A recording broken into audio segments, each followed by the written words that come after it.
Selamat siang semua. Siang. Terima kasih sudah meluangkan waktu untuk ketemu bisa pertemuan di sini. Sekalipun dengan panas-panasan masih sempatkan waktu untuk datang. Ini masih ingat kau materi bulan lalu yang ketong pelajari itu tentang apa? Di sesi 1 menjadi orang tua yang hebat Iya. Oke, baik, sekarang kita lanjut di sesi 2 tentang apa? Cara meningkatkan perilaku baik anak.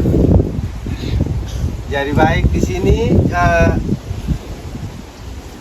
kira-kira ini di rumah tuh mama dong sudah praktek kok belum dengan anak tentang bagaimana cara meningkatkan perilaku baik anak.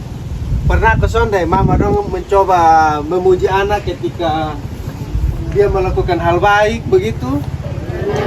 Nah, contohnya apa? Ada yang bisa kasih contoh ketika anak berbuat baik, mama dong bilang apa begitu? Terima kasih. Ada lagi? Anak pintar. Anak pintar. Apa lagi? Hebat. Anak hebat. Oke, jadi itu salah satu contoh ketika anak melakukan hal baik dan ketong memuji dong.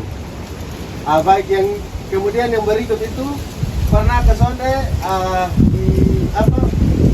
bapak atau mama dong memberikan penghargaan ketika anak melakukan sesuatu sesuai dengan apa? Dengan biasanya tuh bawa omong apa kalau boleh tahu begitu?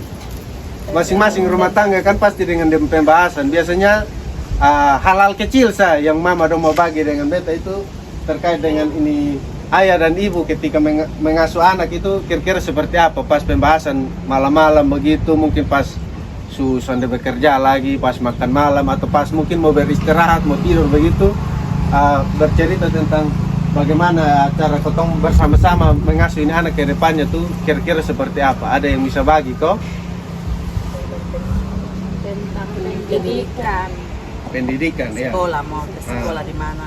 Oh iya. Ya. Nanti anaknya mau disekolahkan di mana Iya. begitu kok? Ya, setelah tamat dari SMP begitu, ke SMA begitu, melanjut Iya. tentang ya sekolah mana yang pas untuk dia punya keahlian Iya. yang lebih menonjol dari dia punya Iya. diri. Ada yang lain lagi kok? Terima kasih banyak Mama. Ada yang lain lagi? Ini yang berikut ini tips yang berikut itu ayah dan ibu menghindari perdebatan dan pertengkaran di hadapan anak. Siapa di sini yang pernah berkelahi mama dan bapak pas di anak muka? Banyak kok.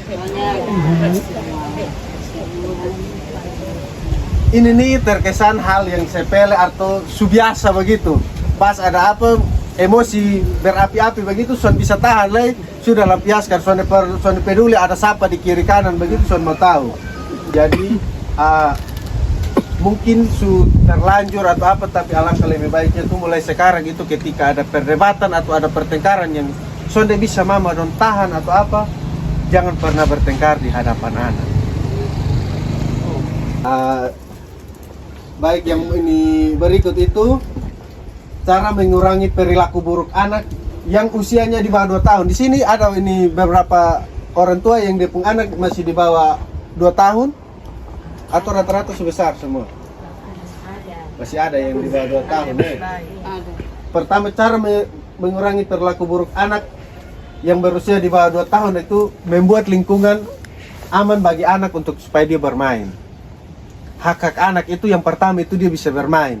Nah, bagaimana dia bisa bermain dengan aman kalau itu lingkungan tuh sudah aman? Contohnya rumahnya di pinggir jurang, ada lubang apa, ada batu apa, ada beling apa. Artinya kotong bisa lepasin anak bermain, tapi kotong bisa pastikan itu lingkungan tuh aman ke sana. Artinya di sekitar ketong, karena ketong yang lebih dewasa lebih tahu, kotong harus mempersiapkan ketika punya anak itu bukan hanya ini rezeki dari Tuhan, tapi bagaimana kotong jaga ini anak ketika dia bermain itu dia bisa bermain dengan aman begitu. Kemudian ini juga, ini mungkin kalau sekarang itu membatasi anak menonton televisi, tapi mungkin sekarang itu televisinya ketong lebih ganti dengan handphone. Di sini terlalu banyak yang sering ketong lihat tuh ketika pertemuan andalan supaya anak mau diam, supaya jam ribut itu kasih HP. Benar kok betul? Benar dan betul. Jadi ketika sekarang, mungkin dulu, sekarang sudah bergeser, so nonton TV itu hal yang kurang. Lebih banyak itu YouTube dan game dan lain sebagainya. Artinya ketika dia masih di usia pertumbuhan, apalagi masih di bawah 2 tahun itu, alangkah lebih baiknya ketong membatasi dong untuk bermain handphone. Ketong harus lebih banyak kasih dong itu aktivitas fisik. Artinya dong bisa bermain, dong pung tangan, kaki dong bisa kuat ketimbang dong hanya duduk diam dan mata lihat di HP terus. Karena yang berikut itu, ini kemampuan yang tidak semua orang tua bisa begitu. Bagaimana cara mengalihkan perhatian anak? Biasanya kalau mama dong ke mana? Dengan anak, ketika anak minta apa, cara mau supaya dong bikin lain apa begitu. Contohnya dong menangis minta permen atau apa di kios, cara untuk mengalihkan itu ke mana? Ada yang bisa kasih contoh? Atau contoh yang mungkin mama dong alami begitu, jangan yang kayak tadi yang beta bilang. Ke mana cara mengalihkan perhatian anak ketika dia menangis? Ke mana? Tuan kios ada kios tutup. Kios tutup.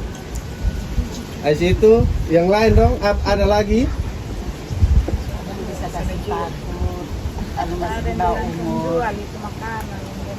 Kalau pas di kios nah jelas dia mau. Iya. Masih kecil bisa kasih takut. Kalau kasih takut bukan beta membenarkan, bukan beta menyalahkan juga, tapi itu menurut beta itu juga kurang bagus ketika ketong menakut-nakuti anak dengan hal-hal begitu. Ini mungkin berkaitan menjelaskan akibat perilaku buruk.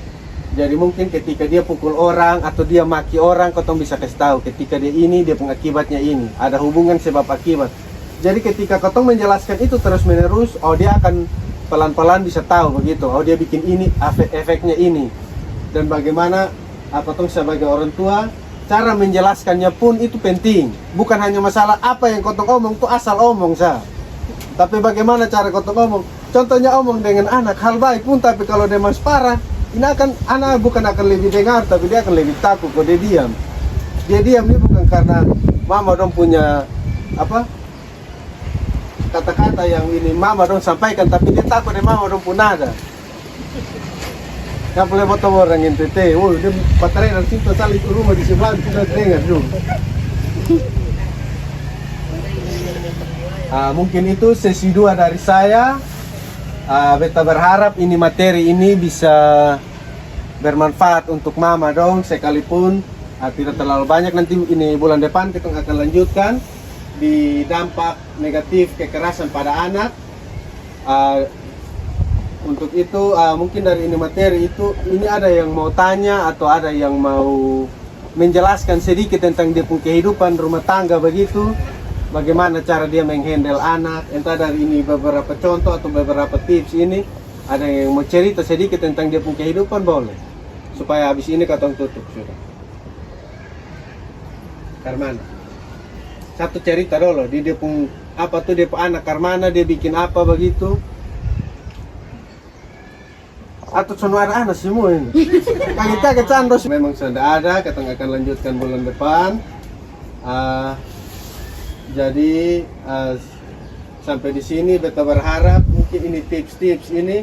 Nanti bulan depan beta akan tanya kembali apa yang sudah kita pelajari ini bulan. Jadi beta berharap mama dong sudah perlu belajar sampai otak sakit juga, tapi minimal mengerti. Bulan depan pakai mama dong pembahasan sendiri untuk mendeskripsikan bagaimana apa yang sudah kita pelajari ini bulan. Terima kasih banyak, mungkin sampai di sini ini materi. Sampai jumpa bulan depan. Salam, terima kasih.